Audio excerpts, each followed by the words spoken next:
Hello, everyone. My name is Ivana Zapata. For those of you who don't know me, I have wanted to start a YouTube channel for the past couple of years now, and I just think that it would be a great way for people to get to know me a little bit and for me to hear people's stories. The biggest reason why I've wanted to start this YouTube channel is because we live in such a hectic society today, and if you scroll through your Facebook feed or through your Instagram or Twitter feed, there's a lot of controversy today in the world, and there's a lot of negativity and argument and politics and all those things, and that's a part of life. I'm by no means trying to say that we will live in a world where that will never be so, but I just want to bring encouragement into people's life.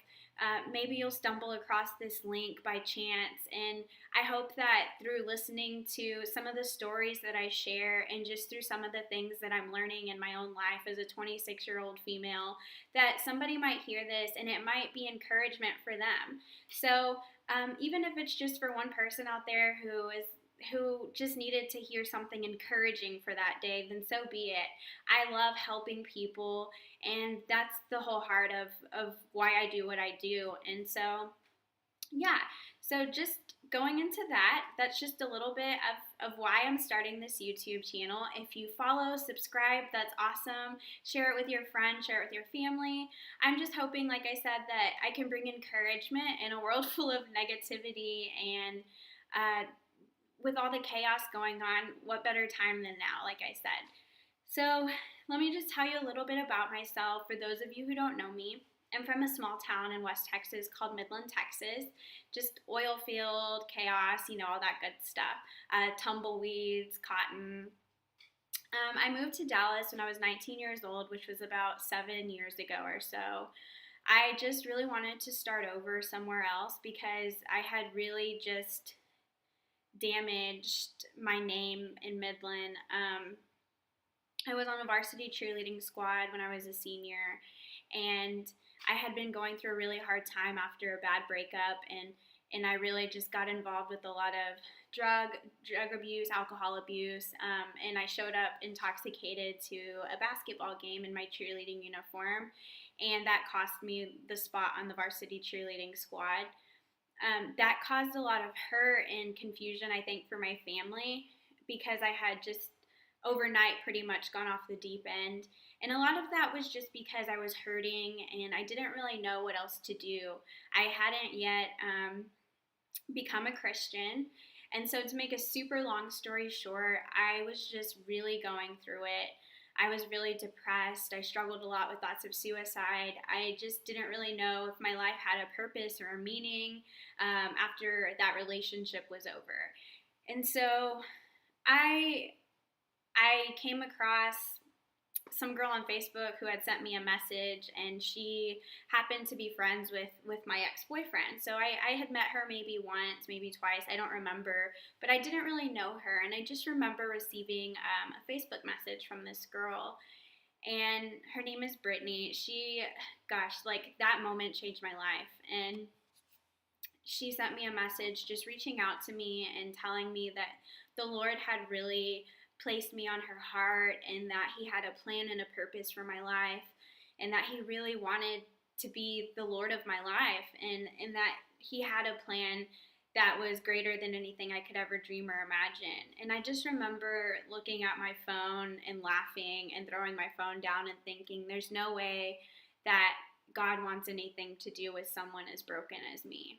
Because I knew what I was doing, I knew the life I was caught up in, and it's easy in today's society, anytime I invite someone to church who maybe hasn't been to church before or who comes from a rough background, the first thing they say in a joking way is, oh, the church will burn down if I walk through those doors. And I hear that a lot, and I know it's just a joke that we say, but I felt that way too in that moment. I felt like there's no way that God wants anything to do with someone like me.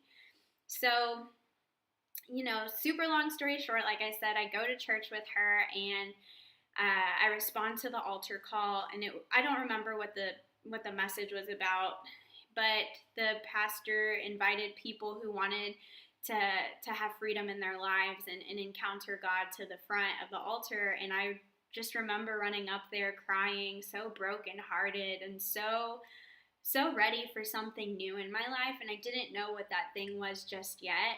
So that night, I just had an encounter with God that I can never describe to people other than I knew in that moment that this was for real. This God that people talked about and at church camps and at school, like this God was real and he became real to me. And so it wasn't an overnight transformation, and I think that outsiders maybe thought, oh, she changed overnight, like she's a whole new person, and it wasn't like that. There's still things from my past that I'm working through from 10 plus years ago that I still haven't yet figured out why I can't get over, or things that God is showing me now that need to be worked on that happened in my childhood even. And so it's a process, y'all. It is not an overnight quick fix. It's just a process, okay? And that's all I can say about it. But yeah, so healing is a process. It's a long, drawn out, hard process, but at the end of it, it's so worth it. And there are things that I have been healed from that I can look back and say, I'm so glad I went through the pain that I had to go through to get to where I am today.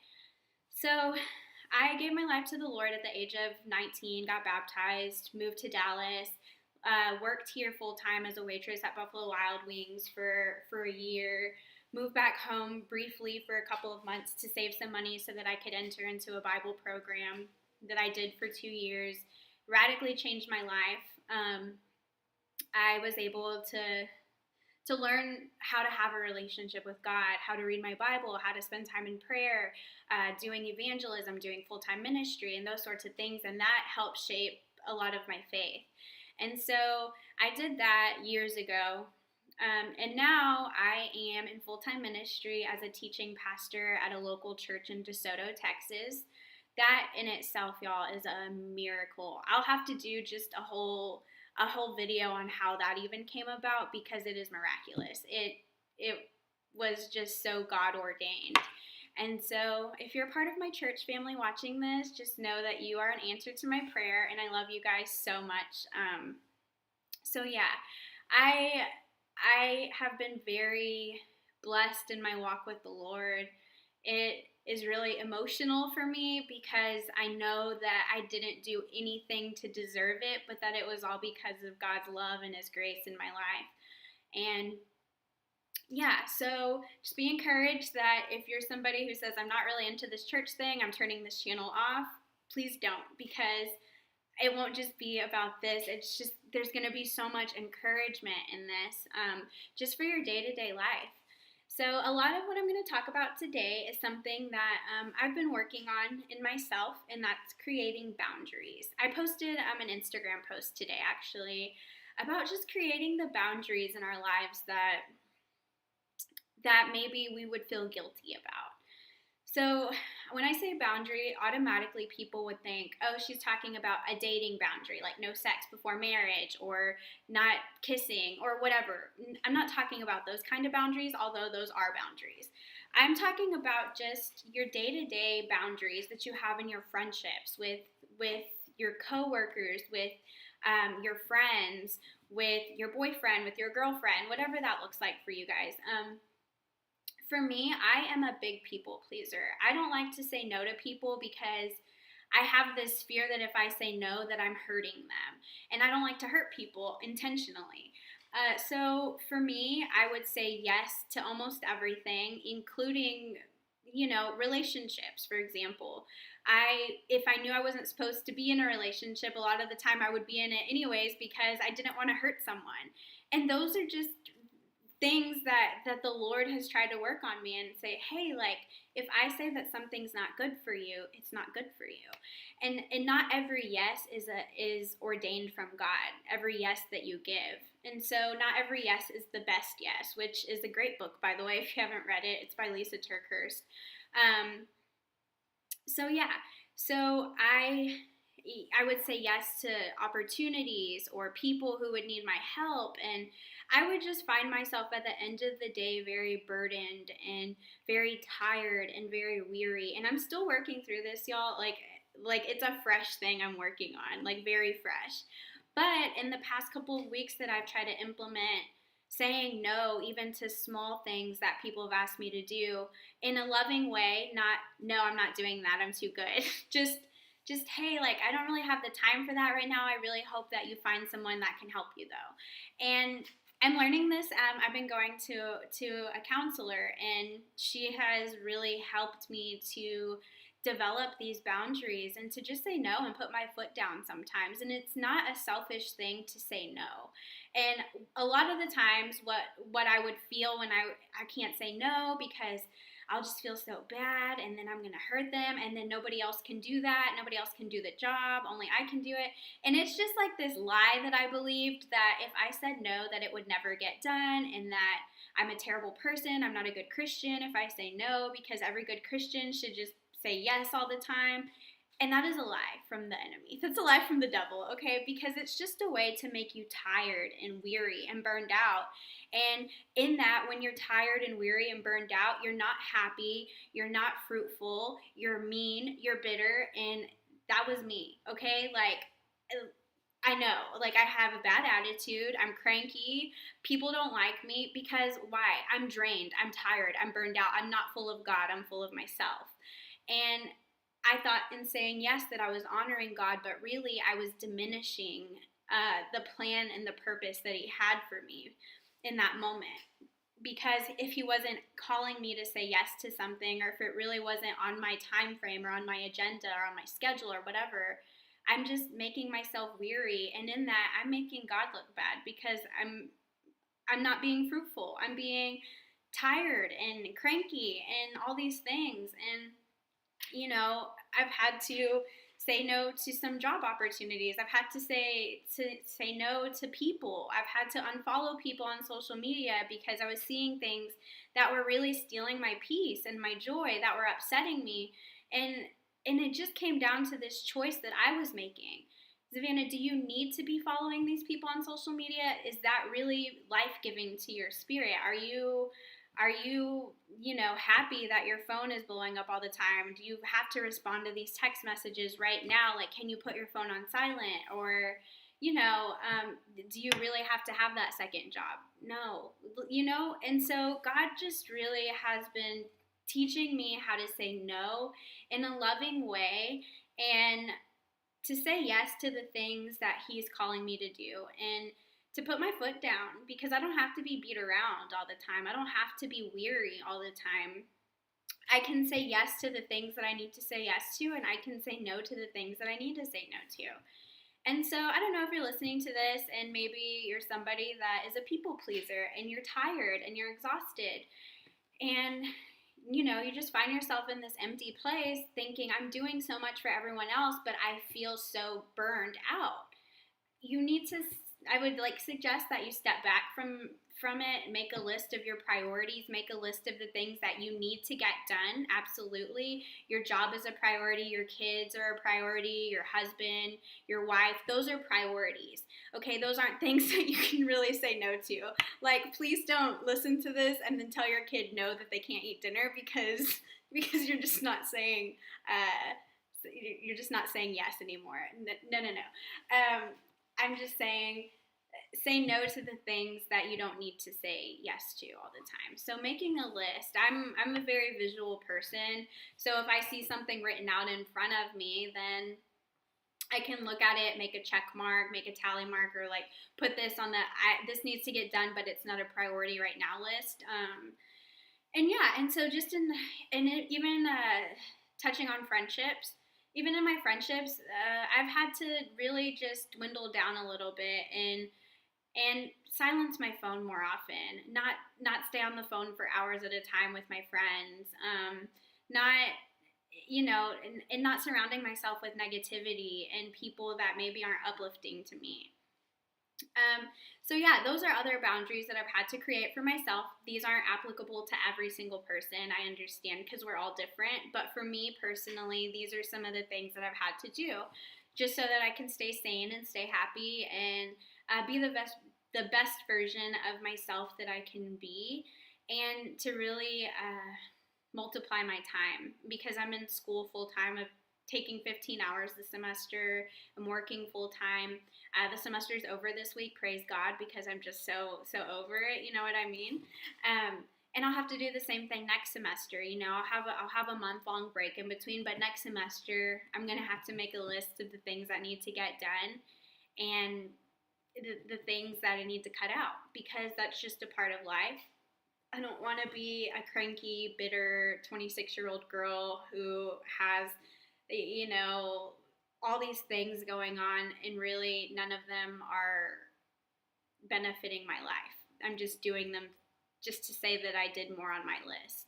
And that's another thing I've had to really strive away from, is saying yes to things so that I feel accomplished, because I'm somebody who thrives off of performance and doing and always on the go. And if I'm not doing anything, I don't feel like I'm worth anything. I don't feel productive. And there was a short time in between ministry when I was leaving one church and stepping into this new church, where I didn't serve in leadership or do anything really for quite some time. I would say maybe 8 or 9 months, where I wasn't doing anything. And that was a hard thing for me to do, because I'm somebody, like I said, who thrives off of my performance. And for me to not be at the church all the time or doing something all the time for the church, I just felt kind of empty and kind of like worthless a little bit. You know, I found so much of my identity in those things. And when I felt like God really wanted me to take a step back so that I could find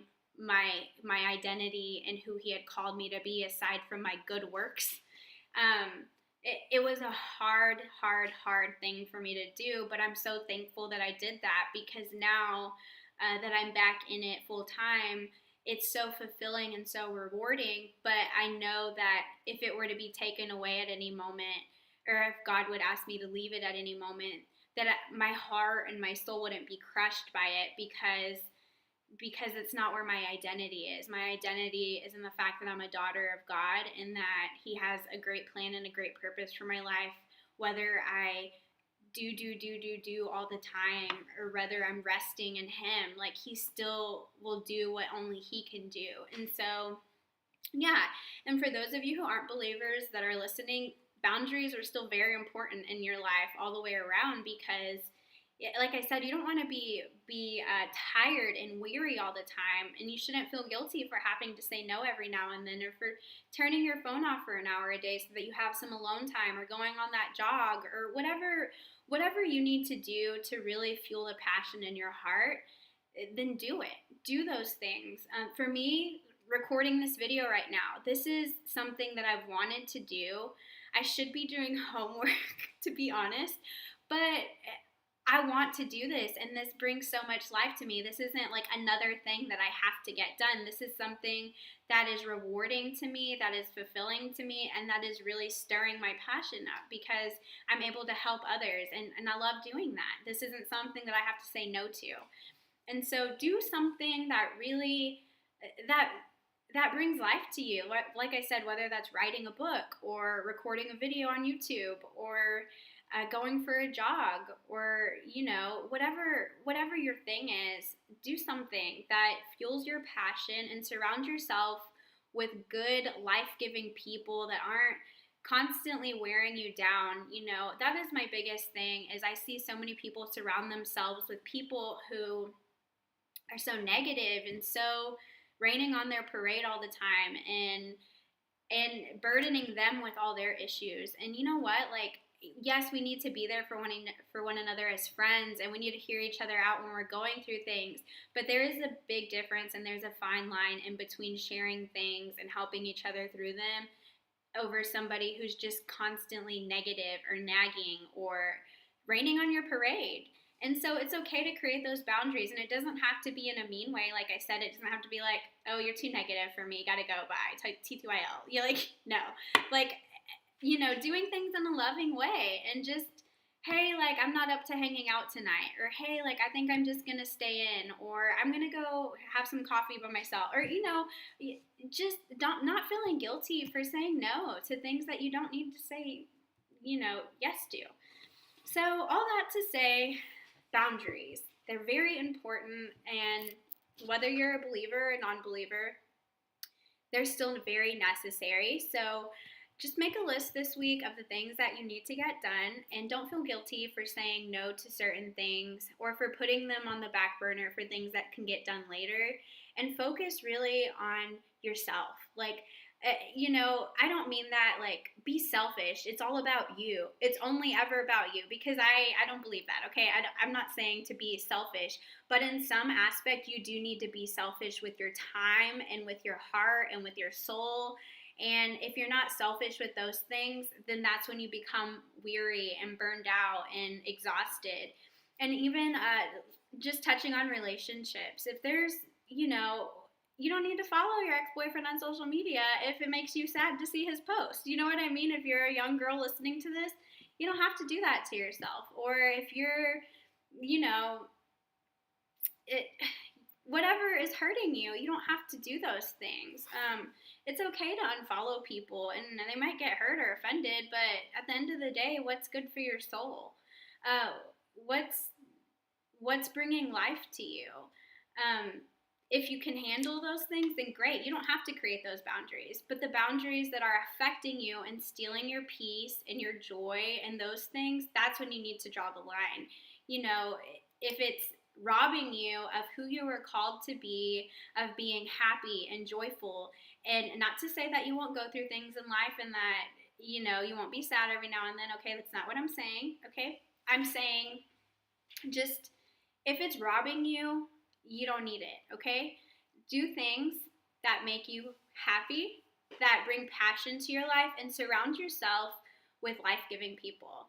And I will end on that note. I'm done being passionate about that, okay? But it's something I'm working on too, so we can, challenge each other in that, because it's still something I'm working on. It's still very fresh, very new to me, but I know that it's very necessary in order for me to be the best version of myself that I can be. So I'm going to end on that note. Thank you so much for listening tonight. If you have any questions, comments, concerns, feel free to leave a comment or message me on social media, anything like that. Don't forget to subscribe. Thank you guys. Have a good night. I'm going to go try to do my homework now. I'm not looking forward to it, so y'all say a prayer for your sister, all right? Good night.